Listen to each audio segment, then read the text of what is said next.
Ce dimanche 19 février, des membres de la famille des victimes de l'accident de voiture impliquant le comédien Pierre Palmade ont partagé leur colère à propos de la décision de la justice et ont donné des nouvelles sur l'état de santé de leurs proches dans 7 à 8. Le vendredi 10 février, lorsque la voiture de Pierre Palmade s'est déportée sur la route départementale 372, elle a percuté violemment le véhicule d'une famille. Une femme enceinte a perdu son enfant à naître, tandis qu'un petit garçon de 6 ans et son père sont toujours dans un état extrêmement préoccupant à l'hôpital. Ce dimanche 19 février, la famille de Yüksel, le conducteur de l'autre voiture, a décidé de prendre la parole dans l'émission 7 à 8 diffusée sur TF1 pour faire part de leur colère. Ils ont montré des photos de leur cousin à nos confrères avec tristesse. C'est un bel homme. Il a un bon cœur. Il n'a jamais fait de mal à personne. Les deux hommes n'ont pas réussi à contenir leur colère, ils ne savent toujours pas si Yüksel va s'en sortir. Il va se réveiller ou pas? Il va marcher ou pas? On ne sait pas. Il n'y a que le bon Dieu qui sache, a expliqué l'un d'entre eux. Avant de continuer, Monsieur Pierre Palmade, il a fait une grande bêtise. Il a détruit 2 familles. Il a le côté gauche de sa tête qui est vraiment fissuré. Ils ont également beaucoup de peine pour la belle-sœur de leur cousin dont le bébé à naître n'a pas survécu. Elle rêvait de voir son bébé, elle a préparé plein de choses pour son bébé.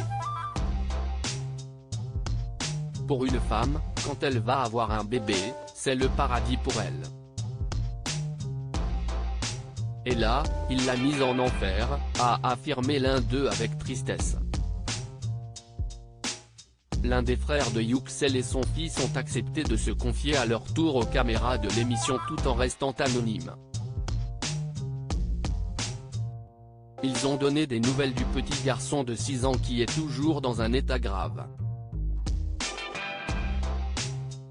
Actuellement, les médecins le soignent.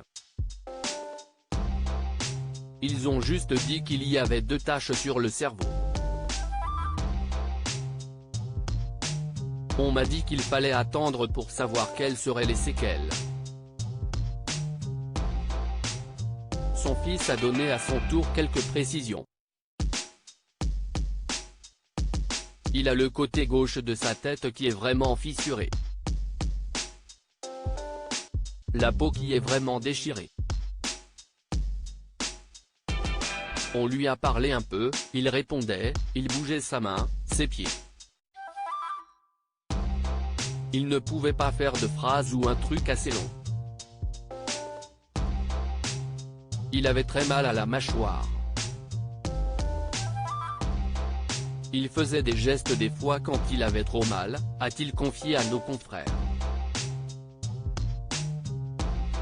C'est un miracle qu'il ait survécu jusqu'à aujourd'hui. Pour le moment, Yüksel est plongé dans un coma artificiel car sa douleur est insupportable.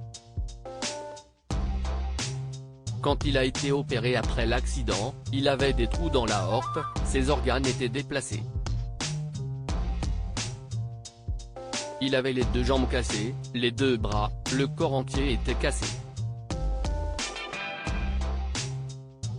C'est un miracle qu'il ait survécu jusqu'à aujourd'hui, a assuré son frère.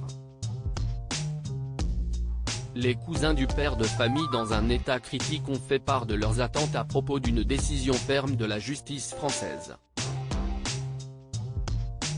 Maintenant, ce n'est pas Pierre Palmade qui est en prison, c'est Yüksel qui est en prison avec son fils, dans une petite chambre d'hôpital. Il ne peut pas bouger. Le juge, il faut qu'il fasse son travail correctement. Pas avec un bracelet. Un bracelet, c'est un bon cadeau pour lui. Tout ce qui nous intéresse c'est que la justice mette Pierre Palmade en prison. C'est ça que l'on cherche, a conclu un des cousins de Yüksel. À lire aussi Pierre Palmade, après l'accident, une enquête ouverte pour détention d'images pédopornographiques.